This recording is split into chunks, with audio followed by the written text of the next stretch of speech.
Birthdays in uniform aren't cake and balloons. They're just another Tuesday until a package with your name stares back at you. The hall outside the logistics office hummed with printers and faint footsteps. I had just returned from Okinawa, 6 weeks of manifests and cargo chaos.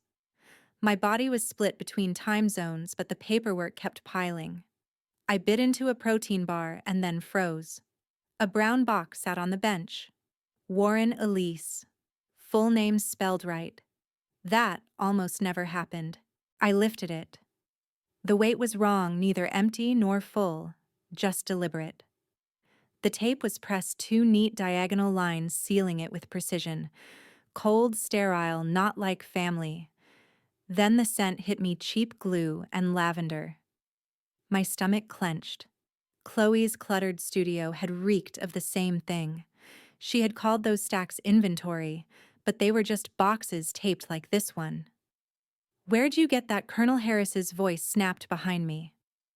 I half laughed. It was sitting here, probably from my family. He didn't smile.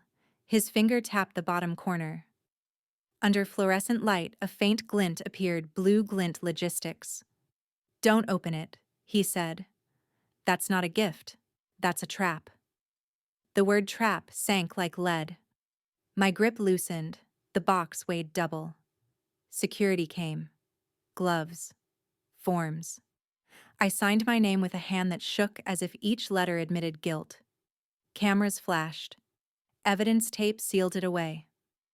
Under the harsh lights, the flaps looked like they pulsed. Air caught in my chest. A memory flickered. 8 years old, vase shattered. Chloe pointed at me, trembling lip perfect for pity. She did it. Mom didn't ask. She just said, "You're the big sister. You should have watched her." My sentence: hours in my room. Chloe's reward: a popsicle. This was the vase again. Only sharper. When they carried it off, the corridor felt hostile. I stepped outside toward the motor pool. The smell of oil and hot rubber steadied me a little, but the brightness cut too deep. That night, my phone felt heavier than the box. I dialed because silence would speak louder. Mom answered on the second ring, her tone sticky sweet. "Happy birthday, sweetheart." She didn't ask how I was after 6 weeks overseas. Just one thing, fast rehearsed. Did it arrive? Not the gift. Not your package. Just it. The word struck like a stone in my stomach. I lied. "Yeah." I opened it. Her exhale whistled relief. "Oh, good. We just wanted you to know we were thinking of you. You're our rock." "You know that rock." Another wait. My eyes slid to the empty table spot where the box had rested before security claimed it. Under fluorescent light, I had thought it might breathe. Now my mother's syruped voice coiled tight around me, as precise as that diagonal tape. I said nothing more. In my gut, I already knew. This wasn't a mistake. It was a setup, another inheritance of blame. That night, Elise dials home. Her mother answers with syrupy sweetness. "Happy birthday, sweetheart." Did it arrive? The word, it lands like a stone. My mother never calls me her rock. Not unless something's burning and she needs me to smother the flames. The evening after the box, the kitchen pretends nothing's changed. Garlic and soy hiss. Mark moves the spatula. A storm gathers over Georgia. My phone vibrates from the Army system. I read the memo twice, then, a third time: promotion file on hold pending investigation. The words don't shout. They settle, claim a room in my ribs, and refuse to leave. Mark plates dinner, studies my face. I hand him the phone. He doesn't curse. He gauges. We'll document everything he says. I call home. Sugar pours through the line. "Happy birthday, sweetheart," my mother sings, bright, smooth. I tell her yes. The package came. Yes, I opened it. A soft hiss of relief escapes her. "Good. You're our rock." The sentence lands with old weight.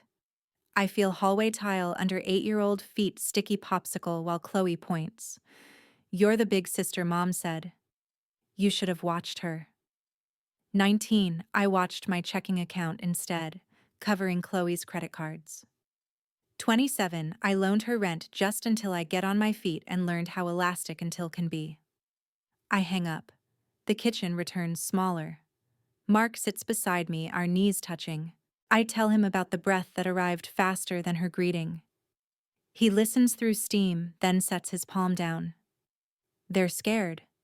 That's why they're so sweet. Knife marks scratch the maple. The sweetness hardens into something obvious. They expected the box opened. They expected me to swallow whatever slid out and smile through it. The phone rings again. Same number. I hit record. She repeats the script almost word for word, softening vowels, adding that tremble on my name. She tests the charm again, Rock. I don't confront. I keep it short. 1 minute, 23 seconds of sugar. We eat quietly. Mark opens his laptop and creates a folder labeled Evidence. Start with what we know, he says. We save the memo. I forward the voicemail. I type what I've avoided admitting: copies of tax returns I sent when Chloe claimed she didn't understand deductions. A scan of my signature. I texted her to practice a new digital sign. The realization clicks like a lock. My name has been convenient baggage for years. When the dishes are stacked to dry, I press play. The kitchen fills with my mother's syrup. I listen for what I missed, the micro pause before she asks, the swallow after I lie, the relief sliding through a smile I can't see. Rock. It rolls across the tile. Not affection, insurance language. I let it wash the room again. The storm drums on the roof. I save the file and back it up twice. I don't know, the second suspicion becomes knowledge, only that it happens here with bowls cooling, rain at the windows, and a betrayal sharpening. I look at my husband. He meets my eyes.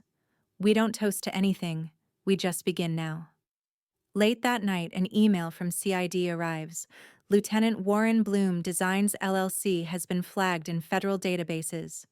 Do you recognize this entity? Elise's finger hovers over the keyboard. They thought my silence was permission. They were wrong. Silence is just how I sharpen my knives. July makes the house a kiln. The AC coughs. Cicadas buzz. I strip the dining table to wood placemat, stacked frames aside until it stops being domestic and becomes an evidence bench. Laptops glow. Notebooks open. Sticky notes in ranks. Tonight, files, timelines, the grammar of proof. We start with what's ours. Old drives wake, blue LEDs blink.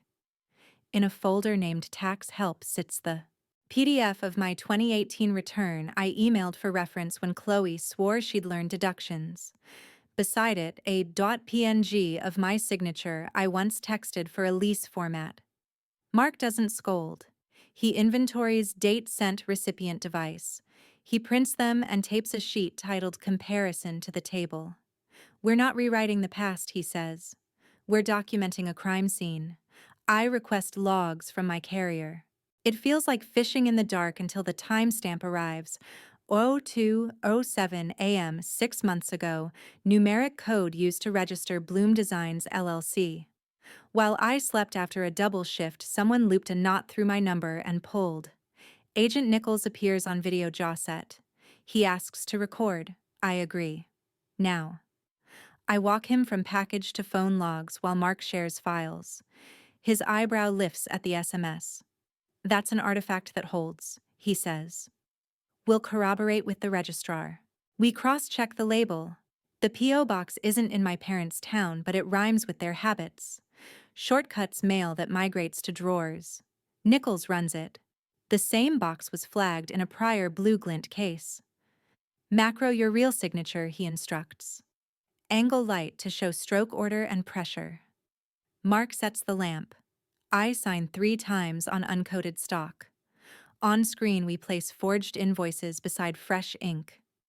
My loops are habit. The fake ones, swagger. Downstrokes, stutter.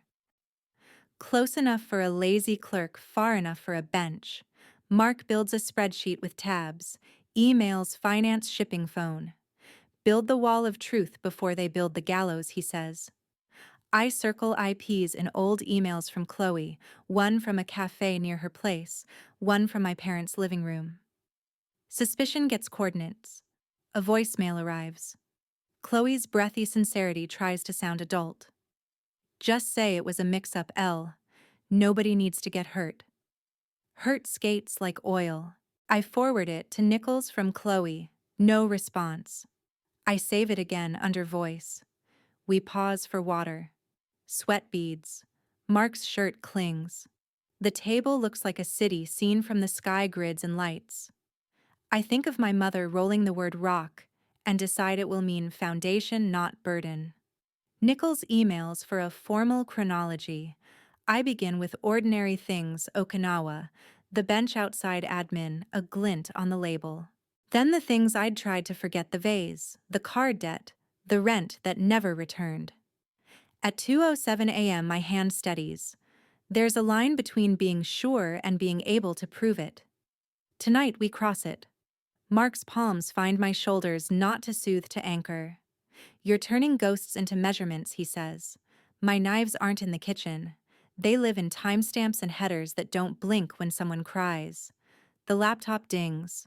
An official memo blooms, plain font, Lieutenant Warren status update. You are now listed as reporting party, not subject of investigation. I breathe a soundless chord. Not free or finished, no longer prey. I study the scarred wood under lattices of paper. Hearth and battlefield. I can be both warmth and edge without apology. Nichols sets the next call. Cicadas grind on. Mark dims the lamp until the laptops are twin moons. In that light, the evidence feels almost beautiful, order carved from mess, each piece holding hands with another. Agent Nichols, next step is federal. Prepare yourself. The courtroom isn't a shield, it's a spotlight. They put my name on their lies. Today, I put my voice on the record. August presses down like a wet cloth when I enter the federal courthouse in Atlanta. Marble throws back fluorescent glare. Each step echoes as if the floor were a taut drum. The room smells of varnish and paper, solemn and stale, like history waiting to be etched. Silence hangs, expectant, not reverent. The CID warning hums. The courtroom isn't a shield, it's a spotlight. The prosecutor begins. Shipping manifests climb the screen, tethering Bloom Designs LLC to purchases and returns routed through my name. Handwriting pretends to be mine. It mimics slope, but misses rhythm. At the defense table, Chloe sits inside a camel cardigan, pearls bright as apology, hands folded like a late student. Behind her, my parents hold the bench like a ledge, Linda's mouth tight, Richard's jaw working. I take the stand. Oath up, hand down, I lean toward the mic and let my voice find steel. I describe the bench outside admin, the label, the faint blue glint mark in the corner like a bruise under plastic. I repeat Colonel Harris's warning. Don't open it. That's a trap. I recount chain of custody, gloves, photos, evidence tape that shouted where brown tape whispered. Then I name the sweetness in my mother's calls, how her breath caught when I lied that I'd opened it, how she called me her rock, as if reassurance could be notarized. The courtroom stills as audio plays. Chloe's voicemail pours from ceiling speakers, soft and breathy. Just say it was a mix-up, L. Nobody needs to get hurt. The words thud into carpet like polished stones. A juror writes faster. Another stops. I do not look at Chloe. I look at the screen where my name keeps trying to wear someone else's hands. A postal clerk testifies. He has no interest in families. He has interest in tape and labels. He names the diagonal crosshatch, the lavender oil, the recurring parcel weight. He ties them to flagged shipments. Agent Nichols follows voice even. He displays the 2:07 a.m. SMS code tied to Bloom's registration, explains carrier logs and how possession of a number is not permission to sign. Systems remember what pleading cannot. Her attorney tries to soften edges. Sisters share things, he says. Families blur boundaries.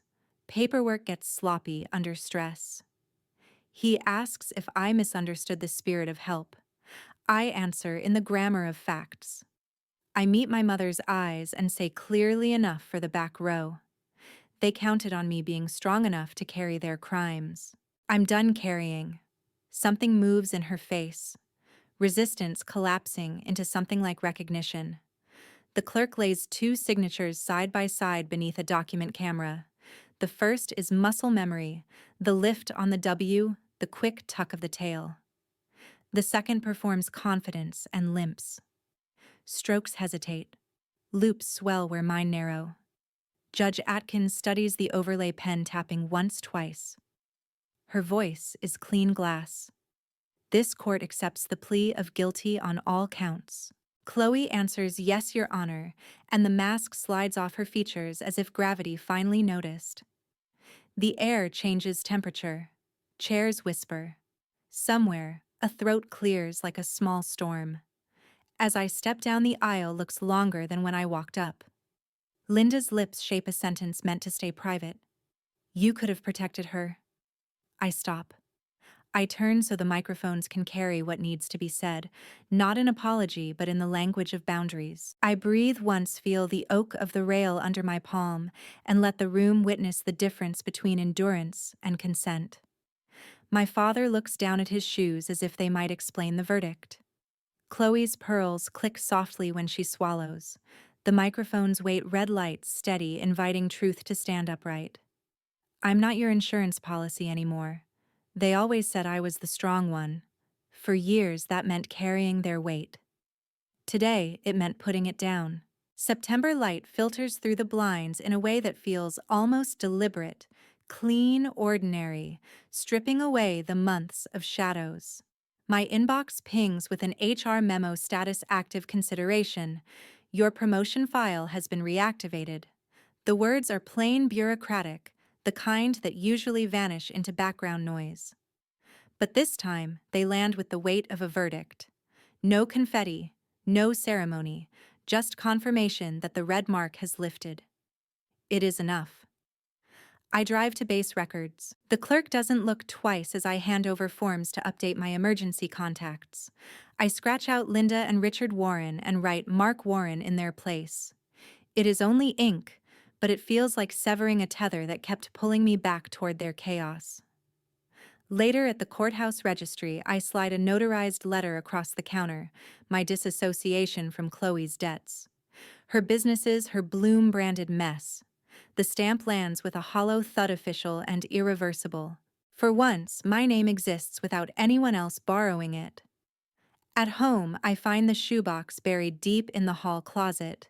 Inside are brittle birthday cards signed in the same syrupy script, "To our strong girl," and a lopsided crayon sketch of two stick figures, Chloe's initials scrawled at the bottom. Once, these scraps anchored me. Now they feel like anchors dragging me under. One by one, I feed them to the fireplace. Not in fury, there is no shouting, no breaking plates, just in release.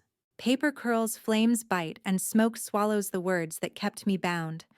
I turn to the kitchen. The counter where the suspicious package once sat is bare. I wipe it down slowly, deliberately reclaiming the space like you'd reclaim a scar.